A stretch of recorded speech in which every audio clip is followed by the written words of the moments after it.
Happy Wow. summer. Happy summer. Happy almost over summer. Where the heck has it gone? Wow. Yeah, it's really gone by really quick, and we've been really busy here at the camp. So many events, springtime is usually the most busy for beekeepers, but education never stops. So Yeah. tell me more. Where have we been? Yeah, a few events we've done recently, the Butterfly Festival in the Bay Area, which was in Vallejo. That was fantastic. It was outdoors, had some nice breeze in the morning. There was so many kids there. They had the People's Garden of Vallejo, which they had open for the public to check out. Many vendors, all types of pollination services, and discussion around all types of pollinators and how to support them. Yeah, it was a great event. We also had a couple weeks ago Bugtopia. If you haven't heard of Bugtopia, this was the first year they had Bugtopia. It was here in Sacramento, run at the DoubleTree Hilton. So many vendors, so many kids. It was a great event to table at. I really enjoyed it. It's so busy, and they had all types of insects for everybody to check out. Some for sale, some for just for show. They had this isopod that was just discovered last year, the species, and they had it wasn't alive, the sample that they had, but it was super cool to check that out. Wow. For those budding entomologists and those who are interested, definitely check out Booktopia next year. So, yeah, we've been really busy this summer. Wendy, anything go on? Well, you weren't you also at the Vacaville Museum doing some kind of ed outreach for kids? And gosh, since we last connected on this platform, we've done the Honey Festival as well, The Honey right? Festival as well. And Yes. Nature Day. So from May through to August, it's been jam packed, lots of outreach. Yeah. And for us, also lots of research. We've got several different projects on the go right now, which are finally winding down, as is beekeeping across the state for the most part. So stay tuned because we'll be able to share the results of that research in November. We usually like to, pull the curtain back on that at the California State Beekeepers Association convention, which is going to be in Reno this year. So more to talk about Mm, later on in this cast later yeah. on. I've also been working with some dedicated volunteers. One in particular, she knows who she is, doing curriculum updates and prepping for next year's curriculum, basically. There's always, like you said, there's always learning, it never stops. So we're always updating, trying to create the best possible curriculum.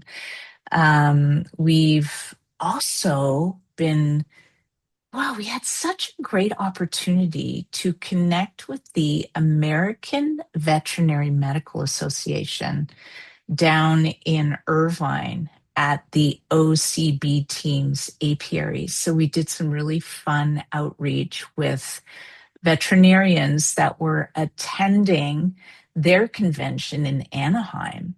So they shuttled out to the Shrek, the OCB team home Hmm. apiary on July the 12th, and we did a deep dive, hive dive, and deep dive into pests and diseases within the hive, specifically around American foul brood and European foul brood. So we were able to train up a lot of vets to be able to write veterinary feed directives on that one day, thanks to the collaboration between the Honeybee Veterinary Consortium and the American Veterinary Medical Association. So that was an awesome day. And then finally, we're ramping up our and just emboldening our relationship with Hives for Heroes.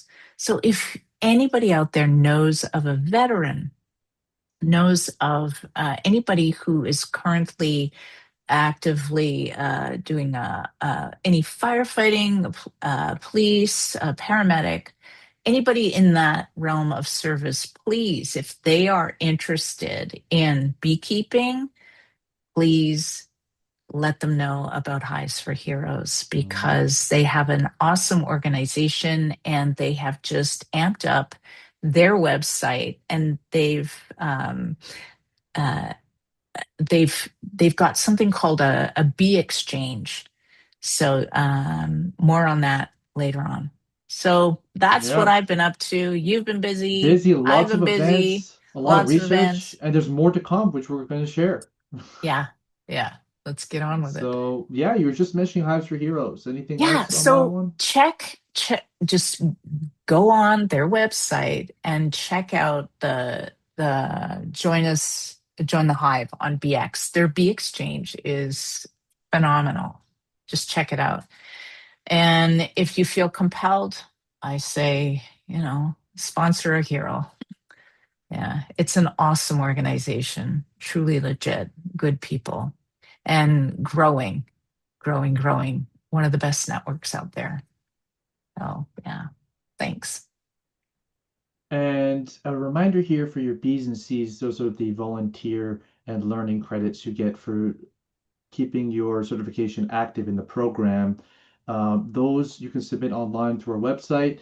The end of the year is coming up, so friendly reminder to submit those and let us know if you have any issues with the submissions. But we've changed the form to be a little bit easier, so hopefully that process is easy for you as well. Upcoming events. So we have some classes coming up. Most of them were in spring. We still have a few more before the end of the year, so definitely hop on those. Some of them are remote. There's one that's hybrid, and we always like to share. If you're in our program, the certification program, you get a class pass, which gives you access to a lot of these without having to pay a la carte. So if you're interested in that, please check out our certification program. So here are the upcoming events for the rest of this year. So we have Exploring Beekeeping, a great introduction to beekeeping. If you're not sure if beekeeping is right for you, we have on the homepage of our website a PDF you could check out, which is a bunch of questions. How many questions exactly, Wendy? Do you remember? The Um, oh, yeah, I think nine. the nine Nine. questions. Yes. Yeah. Thank you. So the nine questions PDF, definitely check that one out. It's very helpful. And exploring beekeeping really goes through all those questions. How much does beekeeping cost? How much time will it take for me? Is it right for me? So check that out if you're interested in beekeeping at the introductory level. We also have waxworking, honey, and hive products. And this year we have it hybrid. So we have it in person and online. Please do sign up for the in person as soon as possible if you're interested. There are not too many spots for that. We have limited space in the lab. And if you started that registration process but need help finishing it, please let us know. We also have the Planting Year-Round Native Plant Pollinator Garden. So that's run by our director of the UC Davis Bee Haven, a beautiful garden right next to the bee lab here that's open to the public. So Samantha Murray, she will be running that and she'll share with you how you can support not just bees, but all different pollinators in your own garden, regardless of how much space you have. Finally, we have technology in the apiary. Technology in the apiary goes through pragmatic, practical ways you can incorporate IoT or sensors in your hive to make your life easier and to give you more information to make informed decisions. And that's run by Benoit Polikin and Corinne Polikin from Southern California OCB team, which we mentioned earlier. They're always trying new things in their educational apiary, and so you really get some up-to-date information on what the cutting edge of technology in that class. So check these out on our website and feel free to sign up. And also, we have practical exams in person at UC Davis in September. So if you're ready to take the exam, this is a great opportunity to sign up. You can sign up in the evaluation tab on the website. And there are also other opportunities. You could sign up remote, or there are also some proctors around the state. So if you can't make it here for this specific date, that's okay. There's other options. But if you can, this is a great opportunity to check out our lab, come meet us, and also get that hands-on feedback, which is very helpful at UC Davis. And we also have a couple of the very helpful events coming up, which is the California State Beekeepers Association and this year's joint American Honey Producers Association joint convention. So this joint convention, usually we just do the CSBA, the California State Beekeepers Association convention every year. But this year it's combined. So it's a great opportunity to network with everyone in the industry. There's a trade floor. You have beekeeping supplier vendors. You have educational organizations like us at UC Davis tabling. Then you have just beekeepers, commercial and hobbyists. It's for everyone. And we'll be there tabling. Come say hi to us. It's a great opportunity to expand your network and learn, kind of get the resources you need for your beekeeping journey at any level. And that's in November in Reno. Yeah, yeah, yeah. I'm looking forward to that. Oh, year-end celebration. I always love a good party, and there's nothing like acknowledging and honoring people for their perseverance and commitment in achieving a goal. And that's what we are going to gather together online for on November the 14th at 10 a.m. over Zoom. And we'll just give you an overview as to what happened this year in the program. And we will intone all the names of our certificants.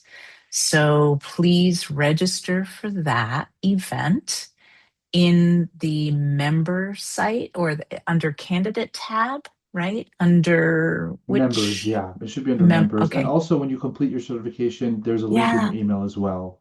Mhm. Okay. Terrific. Yeah. That's one of my favorite times. I look forward to that. Yeah, me too. It's always fun.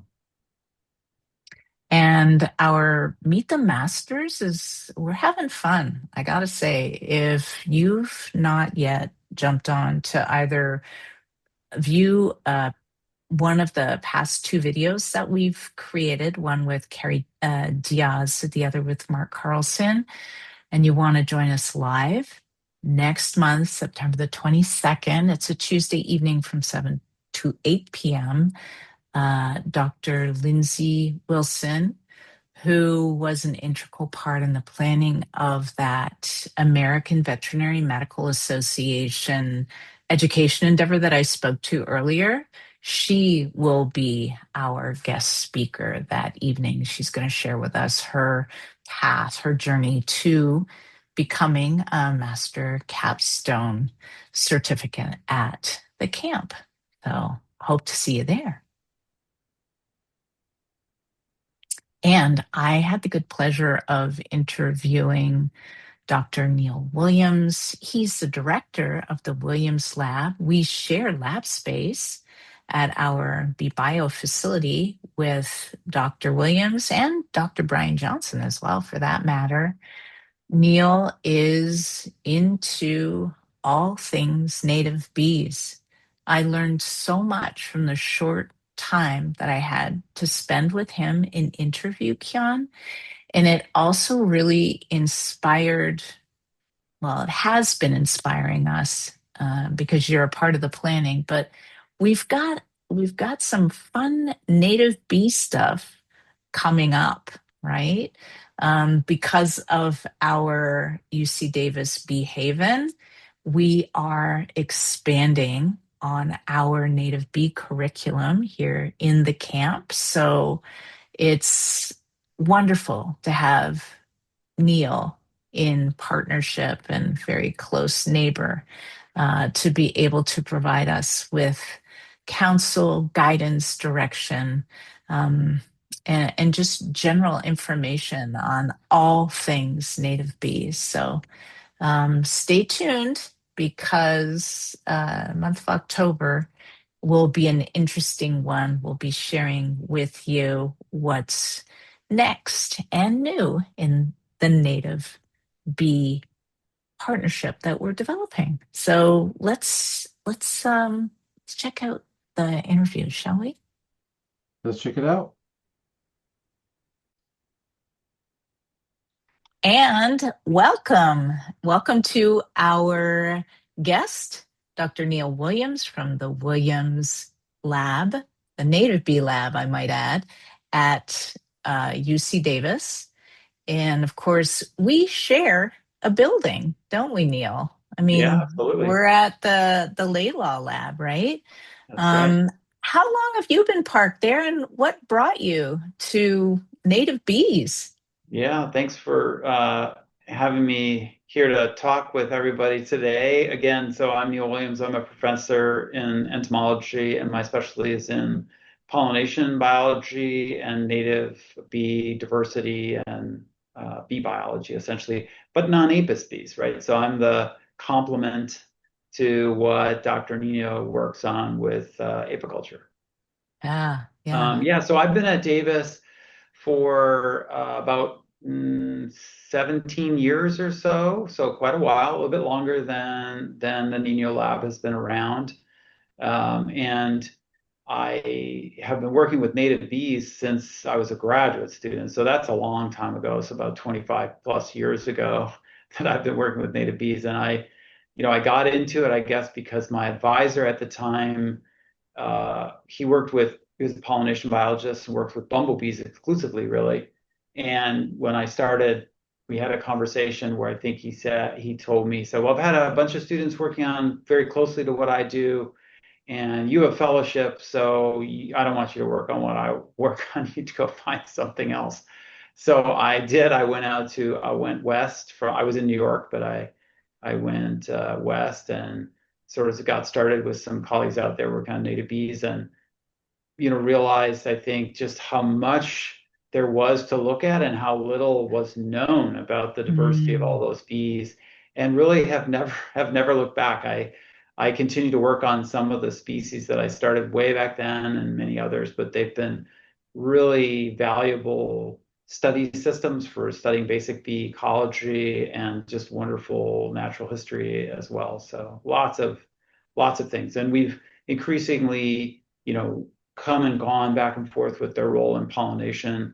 And that's been a big part of what we do in California too. So yes, yeah. I remember being out in the field with you a couple years back in cherry orchards, looking at osmia. Yeah, yep, so yeah, that absolutely. was that was a learning experience for me, Yeah, for yeah. sure. Um, so I have to ask, do you have a favorite for Favorite bee. starters? Yeah, a Well, I favorite mean, bee. my pet study organism that I've worked with most for the longest, and that I never stop seeing new and exciting questions related that I can address with this bee. Not just because I want to know more about that bee, but it's just really been a great system. That's the blue orchard bee, Osmia lignaria, which is native in the western U.S.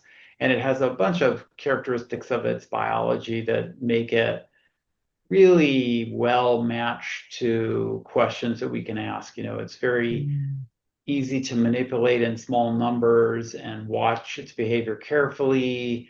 The way that it nests make it really good for studying its reproduction and things that affect its reproduction.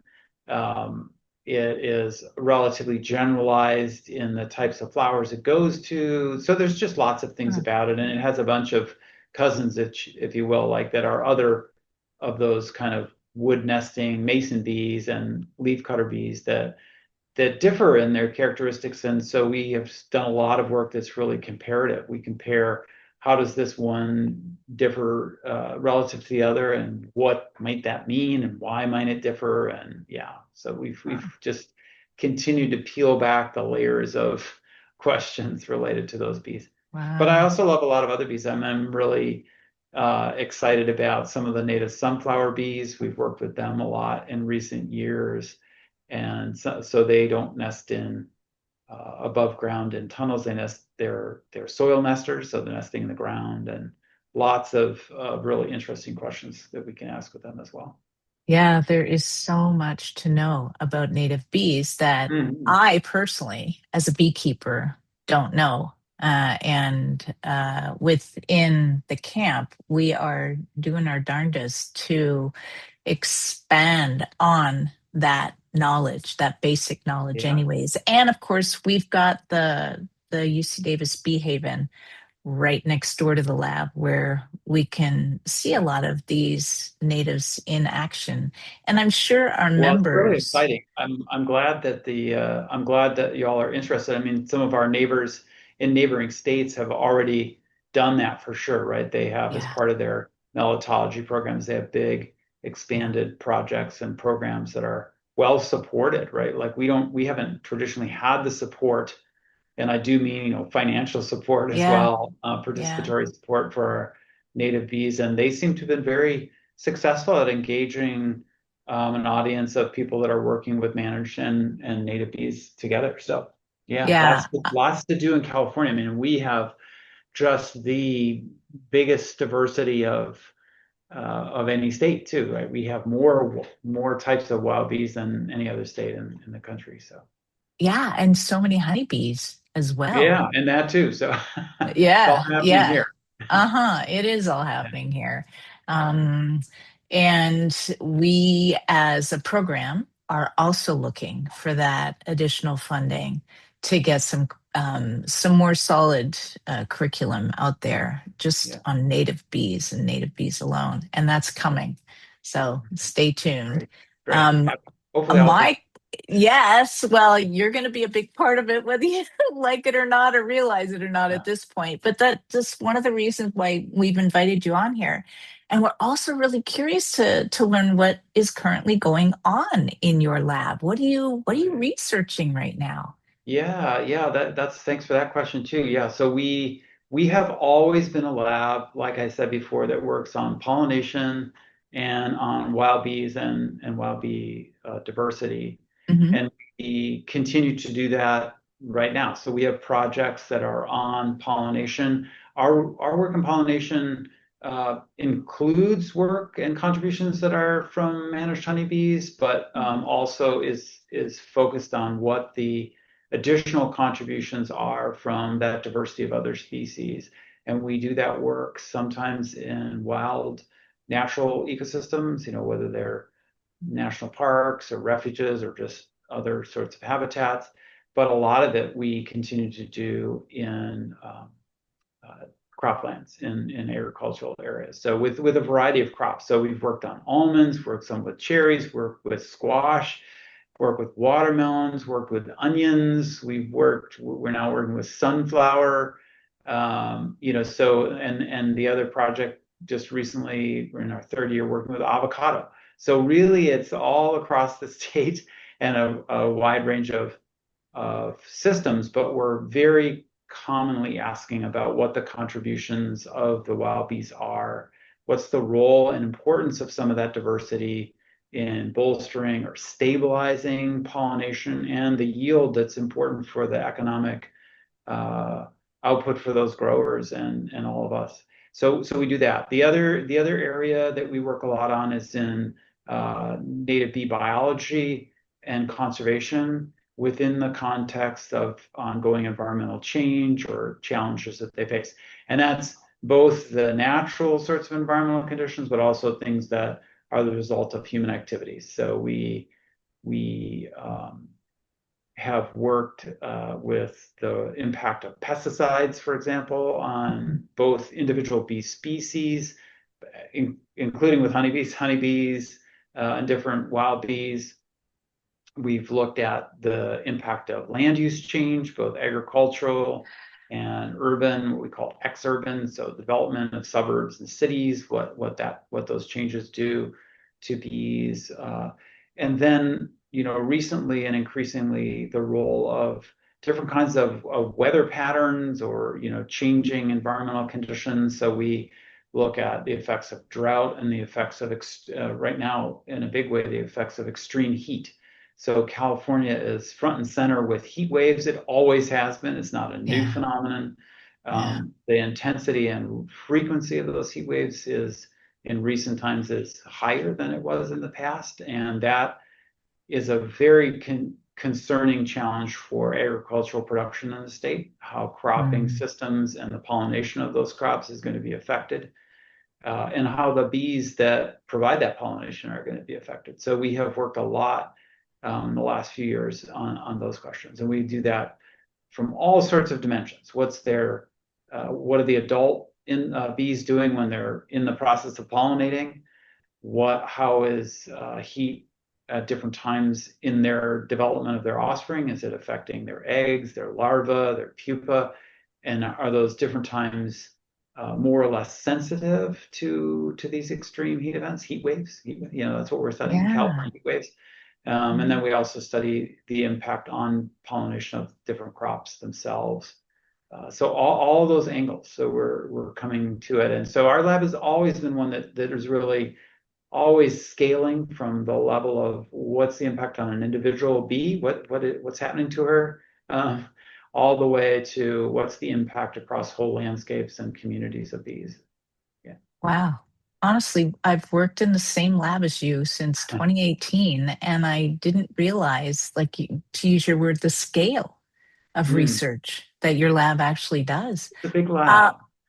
how can we find out more about the actual research that Yeah. you have engaged in, the papers that you've published? Where can we go to find this information? Well, all the papers are available online. Most of them you can find through our Williams Lab webpage. Okay. I'm not as good as the Master Beekeeper program at keeping things up to date. I don't have an extension or an outreach person the way y'all have, but we try to keep going with some of that. So that's really the only way now, other than just working together to include some of that information on our more outward facing things from the Laidlaw facility itself, which would be great. We have talked about that a lot, and again, if we could find a little bit of support or someone that really wanted to help us engage in that, we could all probably up our game in that regard. Yeah, let's work together, Neil, going forward to make that happen Yeah. and scale it up all the way around. Yeah. What a pleasure connecting with you today. Thank you for your Yeah. time. Yeah. And just before we go, do you have a favorite plant that you think sort of covers a lot of bases for nutrition for natives? Wow. Yeah. I mean, I don't know if I'd say this is a favorite plant, but it's a good way to go out on the conversation and think about like how can people who are interested in honeybees sort of contribute more to wild bees. The sorts of information that you're interested in with your program of having beekeepers engage and also observing wild bees, those data, because of the new platforms that we have for recording the data, are really, really valuable. The value of them is so much higher now than it would have been 5 years ago. And there's a real possibility for engaged people to absolutely make a contribution to the broader knowledge and how we're helping bees in general. So one of the things, like when people observe bees, right, they're observing them on flowers. Hmm. And by using that iNaturalist platform that you're talking about, those observations will always be captured as a where, a when, and a what, right? So it's a photograph of a what. It's this bee on this plant Yeah, at this time and this place. yeah, And that sort of set of different attributes is exactly what's needed. It's what we use in scientific data to design mixes of plants that support different goals for beekeepers and for native bees. What are the bees visiting most frequently at this time of year in this place, in Davis, or on the Central Coast, or in the yeah, South, and so when we leverage, we rely on, we bring in our participant scientists through those platforms, we just have a much broader reach in the sort of data we can bring together. And we're already doing that. We work already with the California Native Plant Society, bringing those data together from iNaturalist and other sources to inform their recommendations for native plant use for bees. And so this would just, add even more. It could only yeah. help. And the great thing is, like, your people in the program, the master beekeepers, are already trained observers and participators, right? So they're already coming at a level that's above what the general population is. So it's a great opportunity.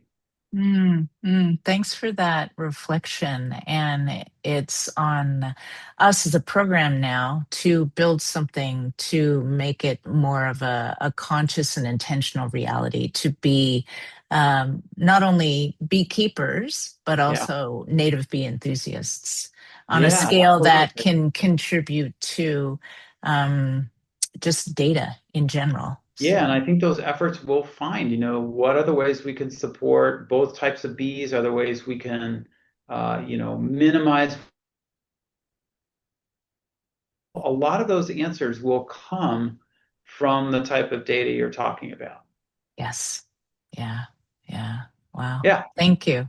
So you're welcome. inspiring. So Good. inspiring. And thank you so much for your service, your commitment over a quarter century, and more than a quarter century, as a native bee advocate, researcher, and really inspirer because you are faculty and you do a lot of education and you do a lot of mentoring. So, on Well, behalf of us all, thank you. yeah, Thank you're you. welcome. Thanks to the Yeah, beekeepers program too. I mean, it's a great program. We're so lucky to have it in the state. So, yeah, okay, yeah. thanks a lot. Be well. Thank you. Welcome back. Yeah, Yeah, it's great to see and hear the improvement on we're making on the program for native bees and adding that. I remember a few years ago when we introduced those couple classes on native pollinators and how to create gardens for them. That was kind of the first step. And then now, Wendy, as you mentioned, are improvements to the study guide as well, and all the work that Neil is doing and also educating us as well.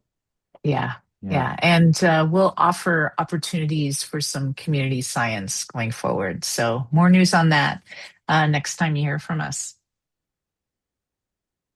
And we always welcome feedback on these videos. What would you like to see more of? What would you like to see less of?